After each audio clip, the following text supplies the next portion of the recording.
সুপ্রিয় দর্শক, আসসালামু আলাইকুম। নিউজ 24 এর আজকের সর্বশেষ সংবাদে আপনাদেরকে স্বাগতম। প্রথমেই জানিয়ে দিচ্ছি সংবাদ শিরোনাম। বাংলাদেশে পেঁয়াজ রপ্তানির অনুমতি দিল ভারত। বিদেশি তিনটি বড় শক্তি নির্বাচনের পক্ষে ছিল। দ্বাদশ সংসদ নির্বাচন নিয়ে চাঞ্চল্যকর তথ্য দিলেন জিএম কাদের। নির্বাচন থেকে সরে দাঁড়ালে বহিষ্কার আদেশ প্রত্যাহার জানালেন রিজভী। ওবায়দুল কাদের ঘুমের মধ্যেও বিএনপি করতে থাকেন, মন্তব্য সালামের। মে দিবসে নয়াপল্টনে শ্রমিক সমাবেশ করবে বিএনপি। এতক্ষণ শুনছিলেন সংবাদ শিরোনাম। পুরো খবর পেতে ভিডিওটি শেষ পর্যন্ত দেখুন। সর্বশেষ সংবাদ পেতে চ্যানেলটি সাবস্ক্রাইব করুন। এবার বিস্তারিত। বাংলাদেশে পেঁয়াজ রপ্তানির অনুমতি দিল ভারত। বাংলাদেশ সহ 6 দেশে পেঁয়াজ রফতানির অনুমোদন দিয়েছে ভারত। আজ শনিবার দেশটির রাষ্ট্রায়ত্ত প্রতিষ্ঠান ন্যাশনাল কোঅপারেটিভ এক্সপোর্ট লিমিটেডের এক সংবাদ বিজ্ঞপ্তিতে এই পেঁয়াজ রফতানির সিদ্ধান্তের ঘোষণা দেওয়া হয়েছে। ভারতীয় সংবাদ মাধ্যম ইকোনমিক টাইমসের খবরে বলা হয়, বাংলাদেশ ছাড়াও সংযুক্ত আরব আমিরাত, ভুটান, বাহরাইন, মরিশাস ও শ্রীলঙ্কায় পেঁয়াজ রফতানি করা হবে। 6 দেশে মোট 99,150 মেট্রিক টন পেঁয়াজ রফতানি করা হবে। তবে কোন দেশে কি পরিমাণ পেঁয়াজ রফতানি করা হবে সেই বিষয়ে কিছু জানা যায়নি। আগের বছরের তুলনায় ভারতে চলতি 2023-24 অর্থ বছরে খরিফ ও রবি মৌসুমে পেঁয়াজের উৎপাদন কম হতে পারে বলে ধারণা করা হচ্ছে। এরপর রপ্তানি নিষেধাজ্ঞা সত্ত্বেও বন্ধুত্বপূর্ণ কিছু দেশে নির্দিষ্ট পরিমাণ পেঁয়াজ রফতানির অনুমোদন দিয়েছে ভারত সরকার। দেশগুলোর অনুরোধের ভিত্তিতে এই সিদ্ধান্ত নেওয়া হয়েছে। রপ্তানির জন্য দেশীয় উৎপাদকদের কাছ থেকে পেঁয়াজ সংগ্রহ করা হবে। ভারতের বৃহত্তম পেঁয়াজ উৎপাদন ও রপ্তানির প্রধান সরবরাহকারী মহারাষ্ট্র প্রদেশ। বিদেশি তিনটি বড় শক্তি নির্বাচনের পক্ষে ছিল, যা বললেন জিএম কাদের। দলের অস্তিত্ব টিকিয়ে রাখতে দ্বাদশ সংসদ নির্বাচনে অংশ নিয়েছিলেন বলে জানিয়েছেন জাতীয় পার্টির চেয়ারম্যান জিএম কাদের। তিনি বলেন, আমি বুঝতে পেরেছিলাম বিএনপির আন্দোলন সফল হবে না। বিদেশি তিনটি বড় শক্তি নির্বাচনকে সফল করতে চেয়েছে। আরও কিছু দেশ সরকারকে জোরালো সমর্থন দিচ্ছিল। গত জাতীয় সংসদ নির্বাচনে জাপার অংশগ্রহণ প্রসঙ্গে বলতে গিয়ে জিএম কাদের এসব কথা বলেন। আজ শনিবার রাজধানীর রমনায় ইঞ্জিনিয়ার্স ইনস্টিটিউশন মিলনায়তনে দলের বর্ধিত সভায় প্রথম অধিবেশনে সভাপতি হিসেবে বক্তব্য দেন তিনি। নির্বাচনের আগে গত 12 নভেম্বর জাপার বর্ধিত সভায় দলটির নেতারা নির্বাচন বর্জনের পক্ষে মত দিয়েছিলেন। তবে আওয়ামী লীগের কাছ থেকে 26টি আসন ছাড় পেয়ে শেষ পর্যন্ত নির্বাচনে অংশ নিয়েছিল জাতীয় পার্টি। আজ বর্ধিত সভায় জিএম কাদের বলেন, বিএনপি আন্দোলনের নামে ফাঁদে পড়ে যায়। সহিংসতার নামে তাদের নেতাদের গ্রেপ্তার করে সাজা দেওয়া হয়, নির্বাচনের বাইরে রাখা হয়। দেশের স্বার্থে কাজ করেও বিএনপি সফল হয়নি, আন্দোলনে পরাস্ত হয়েছে। তবে বিএনপি নিজের দোষ এখন তার ঘাড়ে চাপিয়ে দিচ্ছে অভিযোগ করে জিএম কাদের বলেন, বিএনপি বলছে আমি নির্বাচনে না গেলে দেশের ভবিষ্যতেই বদলে যেত, কিন্তু আমি নির্বাচনে যেতাম আর না যেতাম দেশ এভাবেই চলতো, এমন পরিস্থিতি থাকতো। তাকে দোষ দিয়ে নিজেদের দোষ ঢাকার চেষ্টা না করতে বিএনপিকে অনুরোধ করেন জিএম কাদের। নির্বাচনের আগের পরিস্থিতির ব্যাখ্যা দিয়ে জিএম কাদের বলেন, সরকার কিছু পচা, মরা ও আবর্জনা আমাদের মধ্যে ঢুকিয়ে দিয়ে তাদের অনুগত বিরোধী দল করতে চেয়েছে। আমি এতে রাজি হইনি। বিভিন্ন চাপের কারণে সরকার সমঝোতা করলেও দর কষাকষিতে কোনো সুযোগ সুবিধা দেয়নি। ভোটের আগে 17 ডিসেম্বর নির্বাচন থেকে সরে যেতে সম্পূর্ণ প্রস্তুত ছিলেন জানিয়ে জিএম কাদের বলেন, নির্বাচনে অংশ নিতে প্রত্যক্ষ ও পরোক্ষ চাপ এলো। প্রত্যক্ষ চাপের কথা বলবো না, বুঝে নেবেন। পরোক্ষ চাপ হলো যদি নির্বাচনে নাও যাই তবু নির্বাচন হবে এবং জাতীয় পার্টিকে নির্বাচনে নেওয়া হবে। তখন জাপা গৃহপালিত বিরোধী দল হিসাবে নির্বাচন করে রাজনৈতিকভাবে হারিয়ে যাবে। সেই পরিপ্রেক্ষিতে নির্বাচনে যাওয়ার সিদ্ধান্ত নেওয়া হয়। সংসদ নির্বাচন ভালো হয়নি মন্তব্য করে জাপা চেয়ারম্যান বলেন, সংসদে আমি বলেছি নির্বাচন ভালো হয়নি। এমন বাস্তবতায় কোনো দল রাজনীতির মাঠে টিকবে না। সরকার আমাদের স্পেস দিচ্ছে না। আমরা নিয়মতান্ত্রিক আন্দোলন করছি, সরকারের সমালোচনা করছি। বিএনপিকে তো মাঠে নামতেই দেওয়া হচ্ছে না, মাঠে থাকছে শুধু আওয়ামী লীগ। আওয়ামী লীগ রাজনৈতিক চরিত্র হারিয়েছে। জিএম কাদের বলেন, সরকারি দলকে আমরা রাজনৈতিক দল মনে করতে পারছি না। আওয়ামী লীগ এখন রাজনৈতিক চরিত্র হারিয়েছে। রাজনৈতিক দলের মধ্যে গণমুখী কর্মসূচি ও আদর্শ থাকবে, যা আওয়ামী লীগের মধ্যে নেই। তারা এখন প্রজাতন্ত্রের জায়গায় রাজতন্ত্র, কর্তৃত্ববাদী বা স্বৈরতন্ত্র কায়েমের চেষ্টা করছে। জাপা চেয়ারম্যান অভিযোগ করে বলেন, নির্বাচন 3 ভাবে হয়েছে।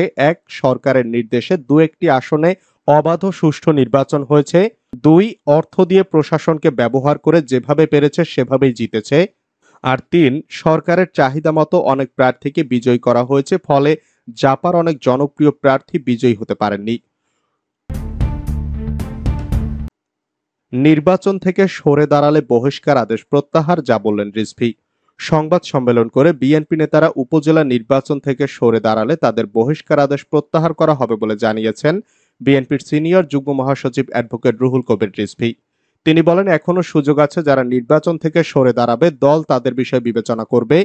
শনিবার রাজধানীর শান্তিনগর এলাকায় পথচারী ও রিকশা শ্রমিকদের মাঝে বোতলজাত পানি ও স্যালাইন বিতরণকালে তিনি এসব কথা বলেন। রিজভী বলেন, বিএনপির সিনিয়র নেতা বলেন, সামান্য লোভ বা চাপে সরকারের পক্ষ হয়ে নির্বাচনে যাবেন না। দেশের মানুষ এ সরকারের অধীনে নির্বাচনে যায়নি, যাবেও না। তাই দেশের স্বার্থে ও মানুষের অধিকার আদায় নির্বাচন বর্জন করুন। তিনি বলেন, ডামি সরকারের উন্নয়নের ভেলকিবাজিতে বাংলাদেশ এখন মৃত্যু উপত্যকা। অপরিকল্পিত নগরায়নের জন্য গাছপালা বন জঙ্গল উজাড় করে, নদী নালা খালবিল ভরাট করে এবং তাপবিদ্যুৎ ও কয়লা বিদ্যুৎ কেন্দ্র স্থাপন করে মানুষের জীবনকে সংকটে ফেলে দিয়েছে সরকার। সারা দেশে চলমান তীব্র দাবদাহের জন্য দায়ী সরকার।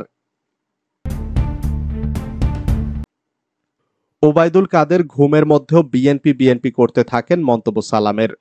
আওয়ামী লীগের সাধারণ সম্পাদক ওবায়দুল কাদের ঘুমের মধ্যেও বিএনপি তারেক করতে থাকেন বলে মন্তব্য করেছেন বিএনপি চেয়ারপারসনের উপদেষ্টা ও ঢাকা মহানগর দক্ষিণ বিএনপির আহ্বায়ক আব্দুস সালাম।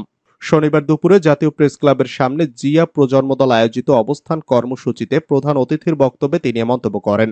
ওবায়দুল কাদেরের কঠোর সমালোচনা করে আব্দুস সালাম বলেন, ওবায়দুল কাদের আওয়ামী লীগের সাধারণ সম্পাদক নয়, তিনি বিএনপি বিষয়ক সম্পাদকের পদ পেয়েছেন। তারেক আর বিএনপি আতঙ্কে তার ঘুমও ভেঙে যায়। বিএনপির মধ্যে গণতন্ত্র নেই বলেই ৭৩ জনকে বহিষ্কার করেছে। কাদেরের এমন বক্তব্যের নিন্দা জানিয়ে তিনি বলেন, বিএনপিকে নিয়ে এমন বক্তব্য না দিয়ে আগে নিজের দলেরটা বলেন। হুমকি ধমকি দেওয়ার পরও নেতাকর্মীদের নিয়ন্ত্রণ করতে পারেননি, তাদের দলেই গণতন্ত্র নেই। মে দিবসে নয়াপল্টনে শ্রমিক সমাবেশ করবে বিএনপি। আন্তর্জাতিক শ্রমিক দিবস উপলক্ষে রাজধানীতে শ্রমিক সমাবেশ করবে বিএনপি। আগামী ১ মে নয়াপল্টনে বিএনপির কেন্দ্রীয় কার্যালয়ের সামনে জাতীয়তাবাদী শ্রমিক দলের উদ্যোগে এ সমাবেশ অনুষ্ঠিত হবে। শনিবার বিএনপির মিডিয়া সেলের সদস্য সাইরুল কবির খান এ তথ্য জানান।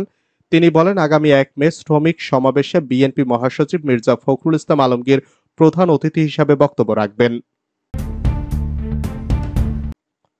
রুমা সীমান্ত এলাকায় তীব্র গোলাগুলি আতঙ্ক। বান্দরবান জেলার রুমা উপজেলায় রুমা খাল, প্রাংশা, পায়েন্দু ও রাঙামাটি জেলার বিলাইছড়ি উপজেলার বড়থলি সীমান্ত এলাকায় তীব্র গোলাগুলির সংবাদ পাওয়া গেছে। এ ঘটনায় বাসিন্দাদের মধ্যে আতঙ্ক ছড়িয়ে পড়েছে। শুক্রবার বিকেলে গোলাগুলির শব্দ পান স্থানীয়রা। তবে তারা নির্দিষ্ট করে বলতে পারছেন না কার সঙ্গে কার গোলাগুলি হয়েছে। রুমা বাজারের ব্যবসায়ীরা জানান, আতঙ্কে বাজারের সব দোকানপাট বন্ধ করে দিয়েছেন ব্যবসায়ীরা। রুমা উপজেলা চেয়ারম্যান উংলা চিং মারমা জানান, কয়েকদিন ধরে রুমা উপজেলায় যৌথ বাহিনীর অভিযান চলছে। স্থানীয়রা বিকেলে জানিয়েছেন, রুমা উপজেলার পায়েন্দু ইউনিয়ন এবং রাঙামাটি জেলার বিলাইছড়ি উপজেলার বড়থলি ইউনিয়নের সীমান্তবর্তী দুর্গম এলাকায় বিকেলে তীব্র গোলাগুলি হয়েছে। এলাকাবাসীর ধারণা, গোলাগুলি হচ্ছে সশস্ত্র গোষ্ঠী কুকিচির ন্যাশনাল ফ্রন্টের সদস্যদের সঙ্গে যৌথ বাহিনীর। রুমা থানার ভারপ্রাপ্ত কর্মকর্তা মোহাম্মদ শাহজাহান জানান, গোলাগুলির সংবাদ পেয়েছি, তবে বিস্তারিত জানা যায়নি। পাগলা মসজিদের দান বাক্সে মিলল ২৭ বস্তা টাকা, চলছে গণনা। কিশোরগঞ্জ শহরের ঐতিহাসিক পাগলা মসজিদের দান বাক্স থেকে এবার ২৭ বস্তা টাকা পাওয়া গেছে। ৪ মাস ১০ দিন পর আজ শনিবার সকাল ৭:৩০টায় দান বাক্সগুলো খোলা হয়েছে। কিশোরগঞ্জের জেলা প্রশাসক ও পাগলা মসজিদ কমিটির সভাপতি মোহাম্মদ আবুল কালাম আজাদ এবং পুলিশ সুপার মোহাম্মদ রাসেল শেখের উপস্থিতিতে দান বাক্সগুলো খোলা হয়। মোহাম্মদ আবুল কালাম আজাদ জানান, ৪ মাস ১০ দিন পর আজ শনিবার সকালে পাগলা মসজিদের ৯টি দান বাক্স খোলা হয়েছে। পরে মসজিদের ২ তলায় এনে টাকা গণনার কাজ শুরু হয়। ৩ মাস পর পর দান বাক্সগুলো খোলা হলেও এবার রমজানের কারণে ৪ মাস ১০ দিন পরে দান বাক্স খোলা হয়েছে। আশা করা যাচ্ছে পূর্বের সব রেকর্ড ভেঙে নতুন রেকর্ড সৃষ্টি হবে। টাকা গণনা কাজে অতিরিক্ত জেলা ম্যাজিস্ট্রেট মহুয়া মমতাজ, মসজিদের পেশ ইমাম মুফতি খলিলুর রহমান ও রূপালী ব্যাংকের সহকারী মহাব্যবস্থাপক রফিকুল ইসলাম, সিবিএ নেতা আনোয়ার পারভেজ সহ মসজিদ ব্যবস্থাপনা কমিটির সদস্য এবং মসজিদ কমপ্লেক্সে অবস্থিত মাদ্রাসা ও এতিমখানার শিক্ষক শিক্ষার্থী সহ মোট 220 জনের একটি দল অংশ নিয়েছেন। শ্যামনগরে এমপি দোলনের গাড়িতে হামলা, যুবক আটক। সাতক্ষীরার শ্যামনগরে এমপি এস এম আতাউল হক দোলনের ব্যক্তিগত গাড়িতে হামলার ঘটনা ঘটেছে। শুক্রবার রাতে এই ঘটনায় স্থানীয় সাংবাদিক ও এমপির সফরসঙ্গী মেহেদী হাসান মারুফ আহত হয়েছেন। শ্যামনগর ও কালীগঞ্জ আংশিক তথা সাতক্ষীরা 4 আসন থেকে নির্বাচিত সংসদ সদস্য এস এম আতাউল হক দোলন জানান, রাতে গাড়ি নিয়ে শ্যামনগরের দিক থেকে হায়বাদপুর মোড় হয়ে বাড়ির দিকে যাওয়ার সময় তার ব্যক্তিগত গাড়িতে ইটপাটকেল নিক্ষেপ করা হয়। হামলার আগে তিনি ওষুধ নেয়ার জন্য শ্যামনগর সদরের একটি ফার্মেসির সামনে নেমে যান, যার ফলে তার ক্ষতি হয়নি। তবে এ ঘটনায় স্থানীয় সাংবাদিক ও তার সার্বক্ষণিক সফরসঙ্গী মেহেদী হাসান মারুফ আহত হয়েছে।